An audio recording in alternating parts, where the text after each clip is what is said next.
Hello everyone, online class 9th, subject SST, chapter 2, part 4.3, Stalinism and collectivization, स्टालिनवाद और समूहिकीकरण. The period of the early planned economy was linked to the disaster of the cultivations of agriculture by 1972, 1927 and 1928. The towns in Soviet Russia were facing an acute problems of grain suppliers. The government fixed prices at which grain must be sold, but the peasants refused to sell their grain to government buyers at these prices. नियोजित अर्थव्यवस्था की शुरुआत दौर खेती के समूहीकरण से पैदा हुई तबाही से जुड़ा हुआ था. 1927-1928 के आसपास रूस के शहरों में अनाज का भारी संकट पैदा हो गया था. सरकार ने अनाज की कीमत तय कर दी थी. उससे ज़्यादा कीमत पर कोई अनाज नहीं बेच सकता था, लेकिन किसान उस कीमत पर सरकार को अनाज बेचने के लिए तैयार नहीं थे. Stalin, who headed the party after the death of Lenin, introduced from emergency measures. He believed that rich peasants and traders in the countryside were holding stocks in the hope of higher prices. Spoliations had to be stopped and supplies confiscated. लेकिन Lenin के बाद party की कमान संभाल रहे Stalin ने स्थिति से निपटने के लिए बड़े कदम उठाए. उन्हें लगता था कि अमीर किसान और व्यापारी कीमत बढ़ाने की उम्मीद में अनाज नहीं बेच रहे हैं. स्थिति पर काबू पाने के लिए सट्टेबाजी और अंकुश लगाना और व्यापारियों के पास जमा करना अनाज को जब्त करना जरूरी था.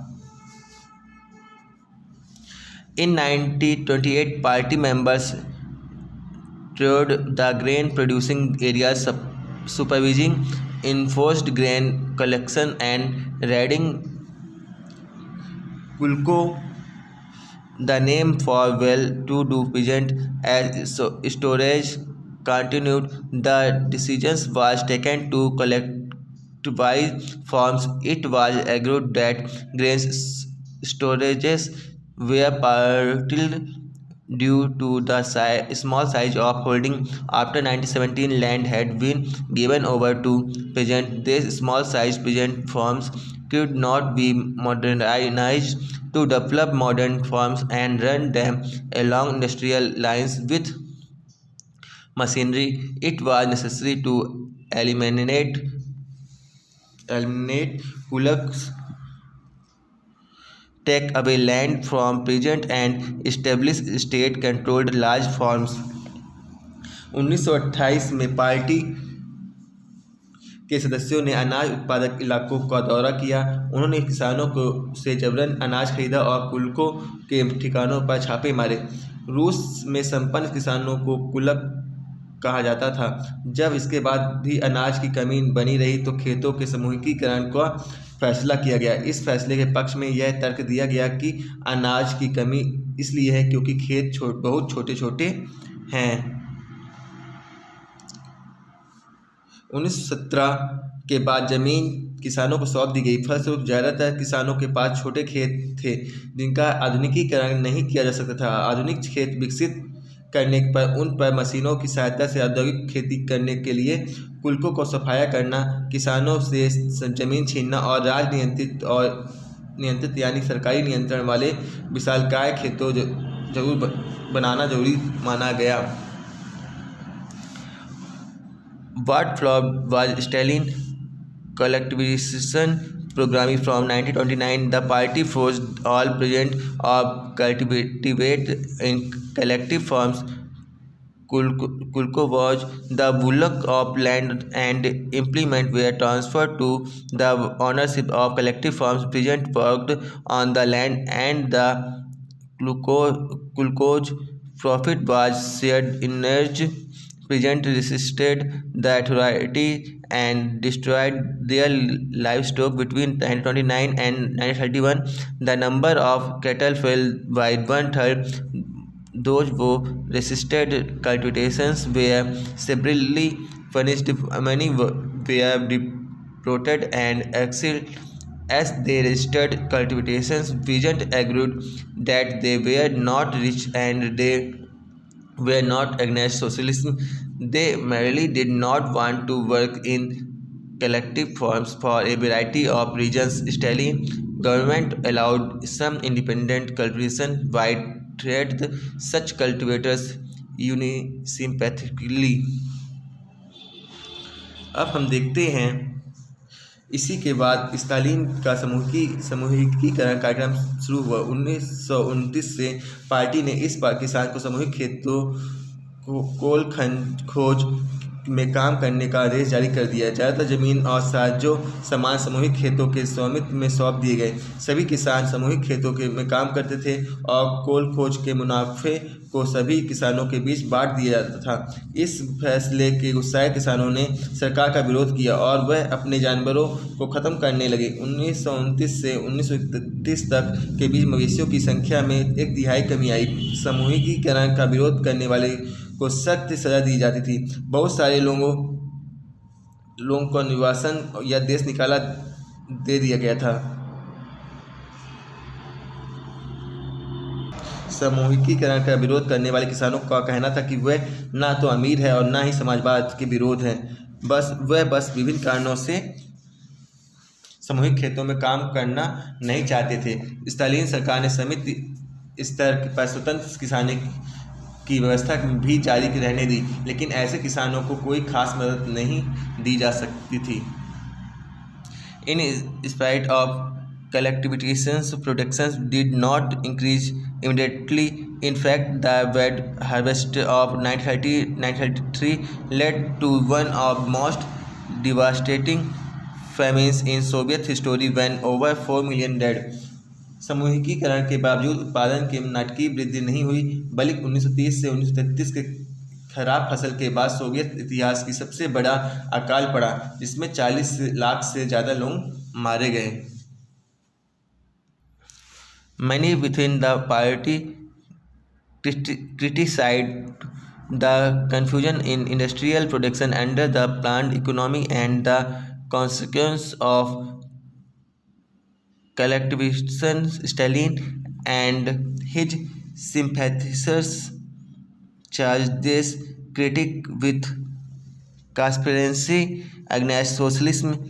Accusations were made throughout the country, and by 1939 over 2 million were in prisons of labor camps.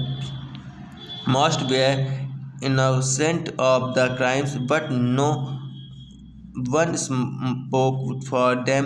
A large number were forced to make false confessions under torture and were executed. Several among with them were talent professionals. Party में बहुत सारे लोग नियोजित समूह अव्यवस्था के अंतर्गत औद्योगिक उत्पादन में पैदा हो रहे भ्रम और समूहिकीकरण के परिणामों की आलोचना करने लगे। स्टालिन और उनके सहयोगियों ने ऐसे आलोचकों पर समाजवाद के खिलाफ साजिश रचने का आरोप लगाया।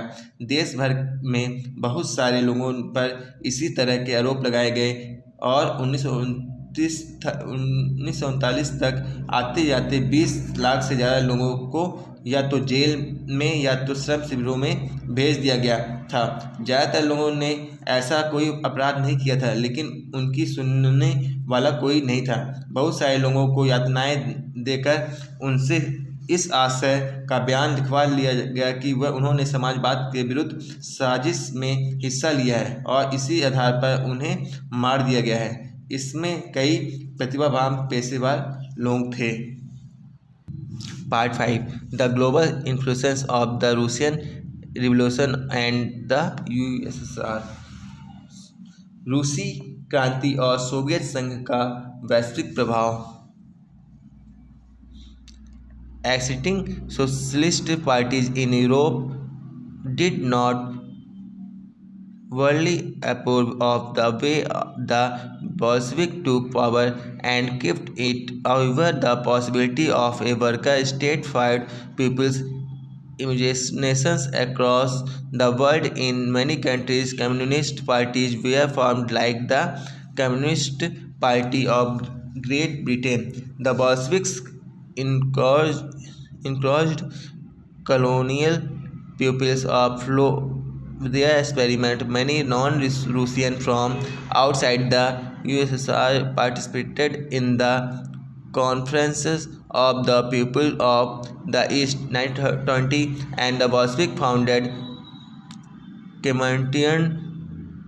Some received education in the USSR Communist University of the Workers of the East. By the time of the outbreak of the Second World War, the USSR had given socialism a global face and world stature. bolशेविकों ने जिस तरह सत्ता पर कब्जा किया था और जिस तरह उन्होंने शासन चलाया, उसके बारे में यूरोप की समाजवादी पार्टियों बहुत सहमत नहीं थी, लेकिन मेहनत कशों के राज्य की स्थापना की संभावना है कि दुनिया भर के लोगों में एक नई उम्मीद जगा दी थी। बहुत सारे देशों में कम्युनिस्ट पार्टियों का गठन किया गया, जिससे इंग्लैंड में communist party of great Britain की स्थापना की गई। वैश्विकों ने उपनिवेशों की जनता को भी उनके रास्ते का अनुसरण करने के लिए प्रोत्साहित किया। सोवियत संघ के अलावा भी बहुत सारे देशों में प्रतिनिधियों ने conference of the people of the east 1920 और bolशेविकों द्वारा बनाए गए कॉमिंटर्न वैश्विक समर्थक समाजवादी पार्टियों को अंतर्राष्ट्रीय महासंघ में हिस्सा लिया। कुछ विदेशियों की सोवियत संघ की communist university of the workers of the east में शिक्षा दी गई। जब दूसरा विश्व युद्ध शुरू हुआ, तब तक सोवियत संघ की वजह से समाजवाद को एक वैश्विक पहचान और हैसियत मिल चुकी थी, लेकिन 50 के दशक तक देश के भीतर भी कई लोग यह समझने लगे थे कि सोवियत संघ की शासन शैली रूसी क्रांति के आदेश के रूप में अनुरूप नहीं है। Yet by the 1950 it was acknowledged within the country that the style of government in the USSR was not in keeping with the ideals of the Russian Revolution. In the world socialist movement too, it was recognized that all was not well in the Soviet Union. A backward country had become a great power. Its industries and agriculture had developed, and the poor were being fed, but it had denied the essential freedoms its citizens and carried out its developmental project through repressive policies. By the end of the 20th century, the international reputation of the USSR as a socialist country had declined. Thought it was recognized that socialist ideals still enjoyed respect among its people, but in each country the ideas of socialism were rethought in a variety of different ways. विश्व समाजवादी आंदोलन में भी इस बात को मान लिया गया था कि सोवियत संघ में सब कुछ ठीक ठाक नहीं चल रहा है। एक पिछड़ा हुआ देश महाशक्ति बन चुका है, उसके उद्योग और खेती विकसित हो चुके हैं और गरीबों को भोजन मिल रहा था, लेकिन वहाँ के नागरिकों को कई तरह की आवश्यक स्वतंत्रता नहीं दी जा रही थी और विकास परियोजनाओं को दमनकारी नीतियों के बल पर लागू किया गया था। 20वीं सदी के अंत में तक एक समाजवादी देश के रूप में अंतर्राष्ट्रीय स्तर पर सोवियत संघ की प्रतिष्ठा काफ़ी कम रह गई थी। हालांकि वहाँ के लोग अभी भी समाजवाद के आदर्शों का सम्मान करते हैं, लेकिन सभी देशों में समाजवाद के बारे में विविध प्रकार के व्यापक पुनर्विचार किया गया। Thank you.